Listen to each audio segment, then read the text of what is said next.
Apostle SELMAN, the General Overseer of Koinonia Global, has said to us what he saw or what God showed him about 2024. He told us not to be afraid, and he gave us possible ways in which we can scale through what he has seen. Listen to this advice and follow it. Kindly like, share and subscribe to this YouTube channel. Thank you. I'm not a prophet of doom, and as I respect God and I respect myself and I respect your trust for me, so if I stand here and I tell you things, especially I'm prophesying, I make sure that I know what I'm saying. I saw something about next year that will make you need this message, because what I saw is going to be a time of turbulence and serious challenge for believers. I'm not a prophet of doom. My teaching grace is enough for me like that. I mustn't prophesy. But if I open my mouth and I tell you something, you just believe it. So don't ignore when you see God bring things like this. He's redeeming the future. There is something he has seen. You see that now? I saw many people folding their companies, and people, both father and mother, losing jobs at the prime, not even knowing what to do. PTA meetings happening, and teachers are saying, you cannot drive our children. Why don't you structure the payment? When I saw that thing, my heart, I said, God, what is the meaning of this?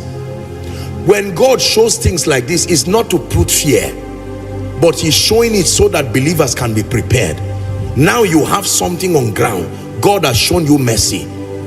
I wish I had the time. I would have taught you on financial carelessness. There are people who are going to spend everything God gave them this December and then suffer by January. Hear this servant of God, don't. There is nowhere written in the Bible that if you don't eat cow and chicken, you will not commemorate the birth of Jesus. Live a modest and a decent life within your means. Are we together now? Remember the dream of Joseph. 7 years of plenty. If you have the money, fine, you, God bless you.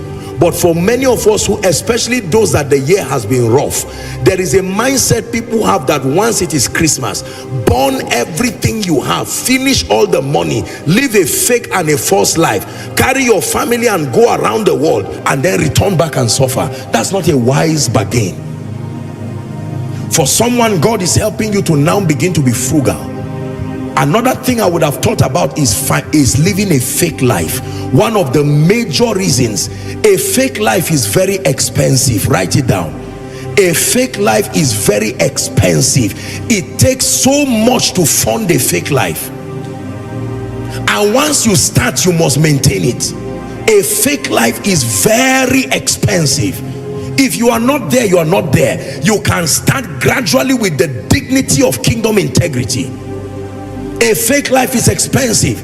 Don't try to buy a car that is not yet your level. Don't try to go and live in a house that is not yet your level. You are living in a house that you are owing 3 years rent now. You can't pay back. It's a sign you are not yet there. Get out of that place and look for a decent place. Hallelujah. There are some of us, you do not yet have the means to start gathering people and celebrating elaborate birthdays, elaborate occasions. No, be patient. God is bringing you there. Even for schools, as much as I would want you to educate your children at the highest level, you must be wise and keep them within your budget. Find the best school that your budget can afford. If your child is on scholarship, that is fine. Otherwise, find the budget, the school that your budget can afford. But by all means, Koinonia, please hear me.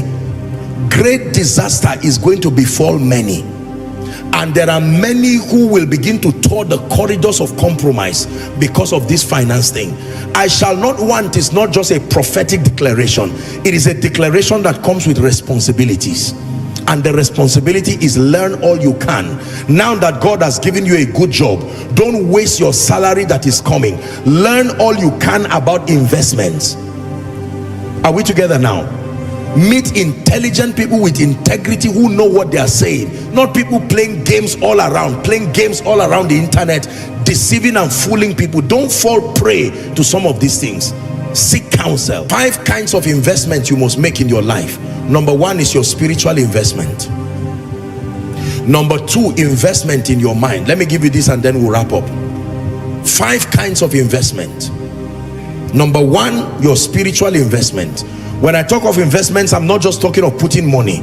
Your relationship with Jesus is a potent investment that has returns, even financial returns. Number 2, mental investments. What you store in your mind is there.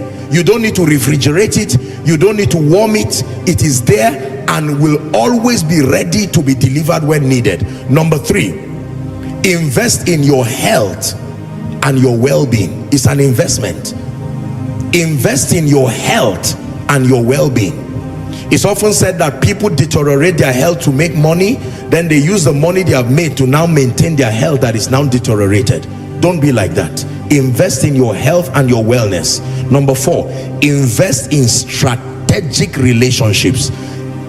Relationships are an investment. They bring returns, mighty, marvelous returns. To watch the full video, kindly click on the link in my description. Thank you. Kindly subscribe.